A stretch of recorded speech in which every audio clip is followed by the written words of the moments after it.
Anheuser-Busch Houston Brewery has created this video to demonstrate the correct installation of the White Sunrise Intermodal Airbag. This process will give you a clear and concise instructions to ensure consistency when installing the airbag to prevent in-transit damage of our product.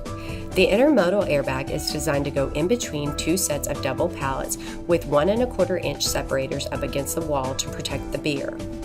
First, you will remove the paper backing from the 2 strips of adhesive tape located on the non-valve side of the airbag. The purpose of this tape is to adhere the airbag to the shrink-wrap pallets once inflated. Please note, the use of this tape is mandatory to prevent the airbag from vibrating or sliding out of place during transit. Next, you will cup the valve in your hand and press the 2 yellow buttons on each side of the hose. This will attach the airbag to the filler. You will then place the airbag between 2 double pallets with the top of the airbag even with the top of the pallets. Next, you will begin inflating the airbag by pushing the yellow button on the PSI reader. Once the bag is fully inflated, the valve on the filler will close.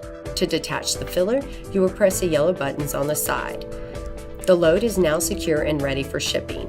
By using this procedure, you will protect the quality and preserve the integrity of our product.